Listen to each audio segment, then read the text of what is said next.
Well, today we're going to look at one of the most powerful tools that you as a real estate investor could ever use when it comes to selling and buying new investment property. Specifically, we're going to talk about the 1031 exchange. Now, I get a lot of questions about this, and it's a great tool that you can use in order to avoid the dreaded capital gains tax on the profitable sale of a property. So let's not waste time, let's dive straight in, and I'm going to share with you the simple rules and the things you need to be aware of before you try to use a 1031 exchange.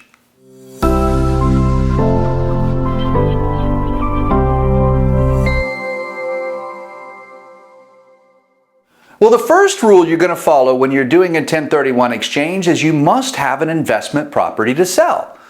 Now, earlier today, I had a great conversation with one of our investor clients. He bought a property a few years ago for around $150,000, and today it's worth about $400,000. Now, he knows that the value is going to go down in the real estate market correction, which is a normal part of a real estate cycle, so please see the opportunity in a correction, not the fear. Well, he sees the opportunity, and because he's made so much equity in his property that he's held for the last few years, he wants to sell it. But there's obviously a big difference between a $150,000 purchase price and a $400,000 sales price. So now he's got about $250,000 in potential capital gains that he would have to pay taxes on. Obviously, as a smart investor, he doesn't want to pay taxes, and I know you don't either. So our personal rule is don't pay any taxes that you don't have to pay. Now, this is a great opportunity to enter into the 1031 exchange, also referred to at times as a tax-free exchange. This enables him to sell that property for $400,000, take his $250,000 in investment gains and put it into a new piece of property, and in doing it correctly can avoid triggering a tax payment that's due today and effectively defers any taxes down the road for the life of that property. Now, here's how it works. I've already said you've got to have a property to sell. So you sell that property. As soon as you sell the property, then the proceeds from that property must be transferred into an escrow account that's held by a qualified intermediary, also sometimes called an accommodator. The accommodator collects those funds and holds them in trust. Once you have those funds in trust, you begin shopping for a piece of property. You now have 45 days to identify your next piece of property. Now, you don't have to just identify one. You can actually identify up to 3. But you can close on just one, as long as you close within 180 days of your sale. So, in a quick timeline look, you sell your property, money transfers to the intermediary's escrow account. You got 45 days to identify your new one with a contract and 180 days to close. Let's take a look at that timeline, how it plays out on the sale. Day 1, you sell your property. Now, in this case, with the investor example that I'm using, he sells his property for $400,000. He has $250,000 in gains. In order to avoid those taxes, immediately upon the sale, those monies are transferred to a qualified intermediary, also called an accommodator. The accommodator holds those funds. In fact, that accommodator can work very closely with your title company. In fact, there are title companies out there that also service the 1031 and are already set up to be able to handle this. It's a very simple process. There's also national clearinghouses of qualified intermediaries that you can find. You want to just Google 1031 or ask your local closing agent or attorney, and they'll be able to direct you to somebody in your local area who can facilitate this. So once you've sold your property, you now have your accommodator to be able to transfer the funds to, and you immediately begin shopping. Now, you can actually begin shopping before the close on your sale. That could lengthen your 45-day timeline of identification to 60 or 90 or however long your escrow period is.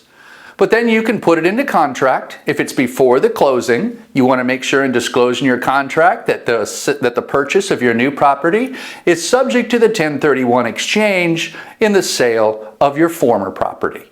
Always, always, always disclose that in your contract.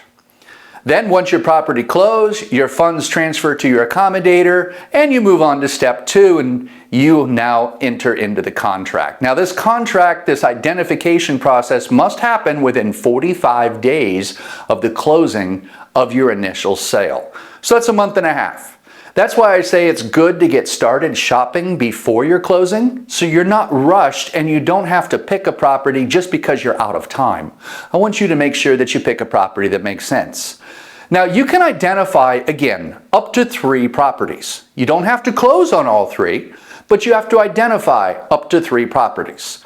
Now keep in mind, the 1031 exchange is also called a like-kind exchange. So you're exchanging investment property for investment property.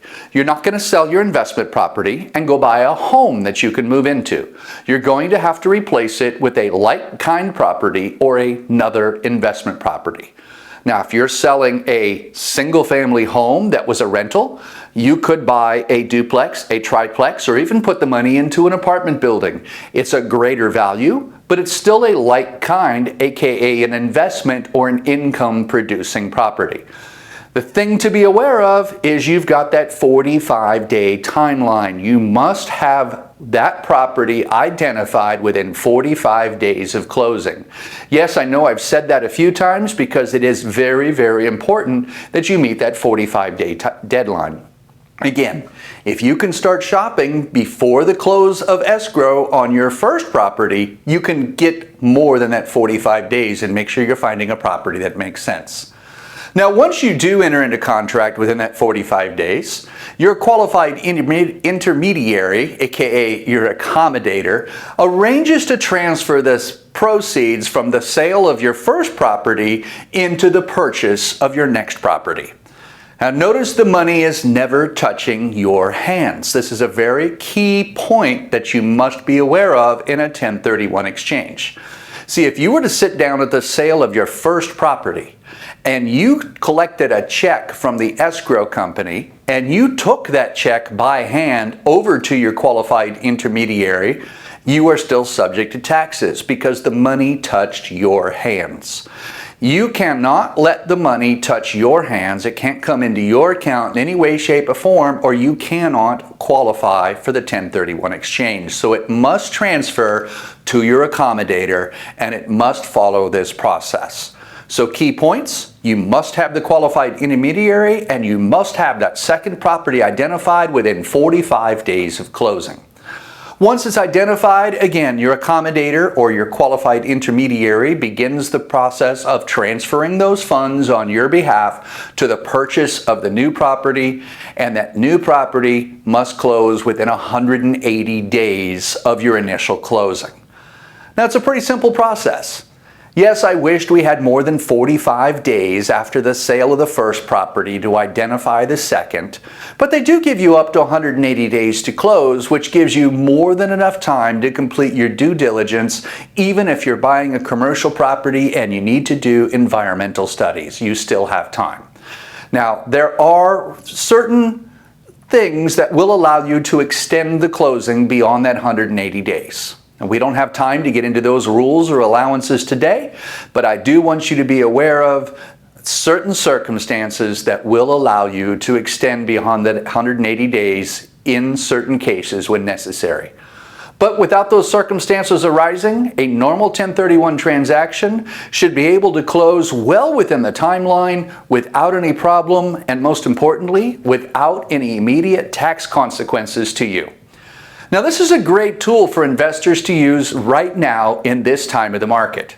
That's because our market has escalated with double-digit appreciation in many markets over the last couple of years, and there's many investors that have held property for the last few years that have a lot of unspendable equity.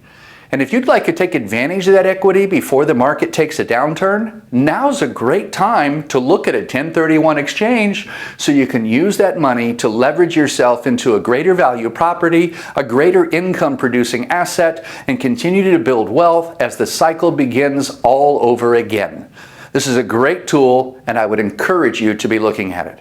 Now, if you're not ready for a 1031 exchange yet, it's okay. You're in a good place to start taking advantage of what the market's about to deliver to you and start building your real estate portfolio now.